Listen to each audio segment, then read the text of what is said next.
नमस्कार, मैं प्रांशी राठौर और आप देख रहे हैं नेक्स्ट 9 न्यूज। एक बार फिर से स्वागत है हमारे स्पेशल प्रोग्राम सियासी सच में, जिसमें हम चर्चा करने वाले हैं यूपी की सियासत के बारे में। यूपी में इन दिनों आगामी नगर निकाय चुनाव, नगर पालिका और नगर निगम चुनाव को लेकर हलचल मची हुई है। वहीं साल 2024 में लोकसभा चुनाव होने वाले हैं और इन चुनावों को लिटमस टेस्ट की तरह माना जा रहा है। अलग अलग तरीके से यहाँ पर कयासों के आधार पर बड़ी बड़ी खबरें सामने आ रही हैं, जिन पर अगर रुख किया जाए तो यहाँ पर राज्य में जो योगी सरकार है वह निशाने पर बनी हुई है। बीजेपी केंद्र में है, सत्ता में है। केंद्र से सत्ता से बीजेपी को हटाने के लिए विपक्ष की यही रणनीतियां हैं कि विपक्ष को एकजुट होना है, लेकिन पूरे ही विपक्ष के दावों से हटकर चल रहे हैं समाजवादी पार्टी के राष्ट्रीय अध्यक्ष अखिलेश यादव।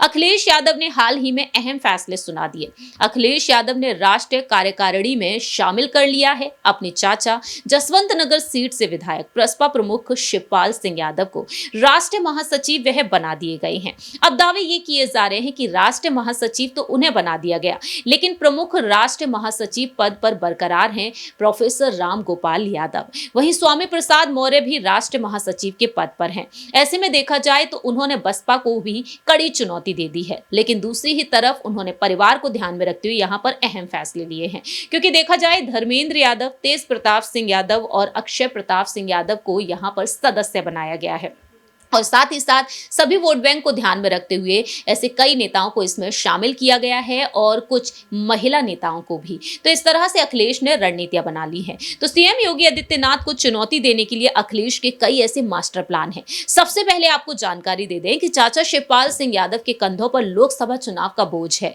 क्योंकि अखिलेश यादव मार्च के महीने से एक दौरे पर निकलेंगे और इस दौरे के दौरान वह 80 लोकसभा सीटों का दौरा करते हुए नजर आएंगे। शिवपाल सिंह यादव 80 लोकसभा सीटों का फीडबैक भी लेंगे। शिवपाल सिंह यादव जहां एक तरफ राष्ट्रीय महासचिव बनाए गए, दावा यह भी किया गया है कि रूठे हुए दलों को वह मनाने की कोशिश भी करेंगे। अखिलेश यादव साफ तौर पर कह चुके हैं जो चाचा जी कहेंगे वही होगा।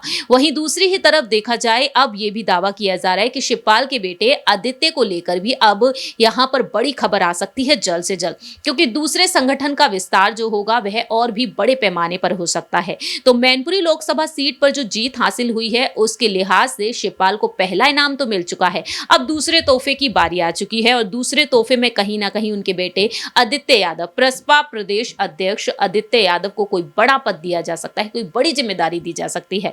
अटकलें यहां पर ये तेज होती हुई नजर आई कि मेयर पद की दावेदारी के लिए उन्हें आगे किया जा सकता है, लेकिन अब राष्ट्रीय कार्यकारिणी की जो दूसरी बैठक होगी उसमें शायद उन्हें जगह मिल सकती है। वहीं दूसरी ही तरफ देखा जाए तो सीएम योगी आदित्यनाथ भी नगर निगम चुनाव को लेकर बैठकें कर रहे हैं। हाल ही में उनके कैबिनेट की जो यहां पर बैठक हुई उसमें मोहम्मद आजम खान को लेकर फैसला लिया गया, क्योंकि जौहर यूनिवर्सिटी की जो जमीन है वो उनके कब्जे में थी, तो कहीं ना कहीं उस जमीन को अब उनसे छीना जा सकता है। वहीं आपको ये भी बता दें कि आजम खान को भी राष्ट्रीय महासचिव का पद दे दिया गया है। ऐसे में देखा जाए तो अखिलेश यादव ने योगी सरकार पर तमाम मुद्दों को लेकर निशाना भी साध दिया, क्योंकि स्वामी प्रसाद मौर्य ने रामचरितमानस पर जो टिप्पणी की उसको लेकर विवाद गहराया हुआ है। धर्म की राजनीति चल रही है और ऐसे में यहां पर पोस्टर्स और बैनर लगना शुरू हो चुके हैं सपा प्रमुख अखिलेश यादव की पार्टी के। दरअसल आपको बता दें कि अखिलेश यादव ने हाल ही में चुनौती दी है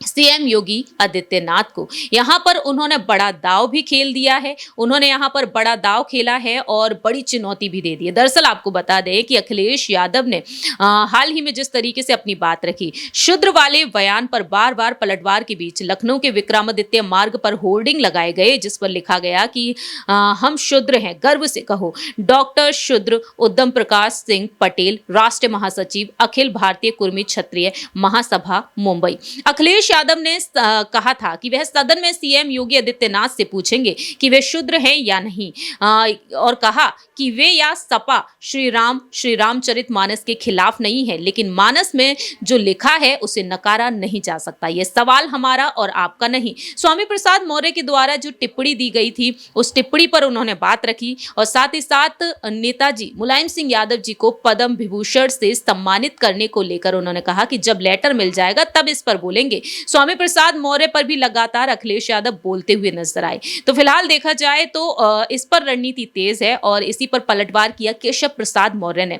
उन्होंने कहा, खुद को शूद्र बता रहे अखिलेश यादव पिछड़ों दलितों की सहानुभूति लेना चाहते हैं, लेकिन वह अपने मकसद में कभी सफल नहीं होंगे। यहां पर उन्होंने इस तरीके से अपनी बात रखी। लेकिन अखिलेश यादव ने एक और बड़ी चुनौती दे दी है। उन्होंने यहां पर योगी आदित्यनाथ को तो चुनौती दी ही, लेकिन साथ ही साथ पूरे विपक्ष को भी, क्योंकि राष्ट्रीय कार्यकारिणी का गठन किया जा चुका है और ऐसे में अब उन्होंने जो टीम बनाई, अब जातीय बैलेंस को ध्यान में रखते हुए क्षेत्रीय संतुलन को बनाने की कोशिश की गई और सूबे से अलग अलग क्षेत्रों के अलग अलग राजनीतिक समीकरणों और जातीय कॉम्बिनेशन उन्होंने बना लिए हैं। ऐसे में अब दलित ओबीसी वोटों पर फोकस करने में वह जुटे हुए हैं। पश्चिमी उत्तर प्रदेश में जाट मुस्लिम गुर्जर कॉम्बिनेशन बनाने की कोशिश की जा रही है और यादव लैंड पर भी उनका फोकस बना हुआ है। जातियों का फॉर्मूला बना लिया गया है समाजवादी पार्टी की तरफ से। तो फिलहाल देखा जाए तो लोकसभा चुनाव को ध्यान में रखते हुए नगर निकाय चुनाव से पहले सपा ने जाट गुर्जर और मुस्लिम को संगठन में अहमियत दे दी है। पश्चिमी यूपी की सियासत में अपनी पकड़ को मजबूत बनाने की उन्होंने कोशिश कर ली है और ऐसे में यहां पर देखा जाए तो ये बात भी सामने आ चुकी है कि अखिलेश यादव ने यहां पर आजम खान को जो जिम्मेदारी दी है, सीएम योगी आदित्यनाथ के नेतृत्व में जो फैसले लिए गए कि उनकी विधानसभा से सदस्यता रद्द की जा चुकी है भड़काऊ भाषण के चलते, लेकिन अखिलेश यादव उन्हें आगे कर रहे हैं। बेशक वह चुनावी प्रचार करते हुए नजर नहीं आ सकते, वह चुनाव लड़ते हुए नजर नहीं आ सकते, लेकिन अखिलेश यादव ने उन्हें महासचिव बना दिया है।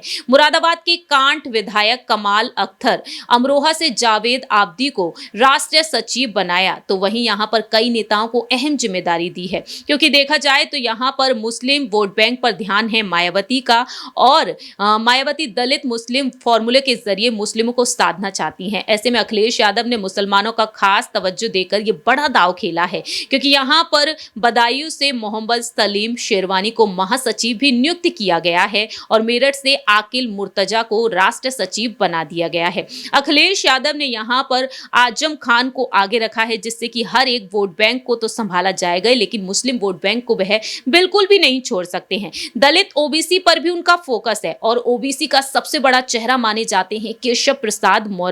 तो ऐसे में यहां पर उन्हें भी बड़ी चुनौती दे दी है। दलित ओबीसी और अति पिछड़े वर्ग को साधने की कवायद उन्होंने रखी है।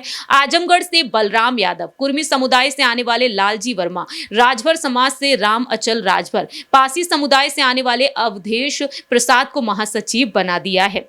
वहीं दूसरी ही तरफ इस फेरिस्ट में जाहिर होता है कि सपा की रणनीति कुर्मी राजभर यादव वोट बैंक के साथ साथ विश्वकर्मा समुदाय के साथ अति पिछड़ी जातियों को लेकर है और दलित कुर्मी ब्राह्मण कॉम्बिनेशन को वह साथ लेकर चल रहे हैं और उन्होंने हर एक वोट बैंक को लेकर ये बड़ा दांव खेल दिया है। 2024 में जो चुनाव होंगे, अपने दुर्ग को बचाने के लिए उन्होंने अति पिछड़ी जातियों को यहां पर साथ में ले लिया है, हर एक को इस राष्ट्रीय कार्यकारिणी की लिस्ट में शामिल करके। तो अखिलेश यादव इस तरह से यहां पर योगी सरकार के लिए एक बड़ी चुनौती बन चुके हैं, उन्हें चुनौतियां देते हुए नजर आ रहे हैं और अखिलेश यादव ने शूद्र वाले बयान को लेकर यहां पर सियासत और भी तेज कर दी है। अखिलेश यादव की इन रणनीतियों से, इन बयानों से आप कितना सहमत हैं? और दूसरी ही तरफ योगी आदित्यनाथ पर यही आरोप लगे हैं कि वह धर्म की राजनीति करते हैं। तो आपकी यहां पर क्या कुछ राय प्रतिक्रिया है, ये आप बता सकते हैं कमेंट सेक्शन में। फिलहाल के लिए हम चलते हैं, बाकी की तमाम अपडेट्स के लिए आप देखते रहिए नेक्स्ट 9 न्यूज़।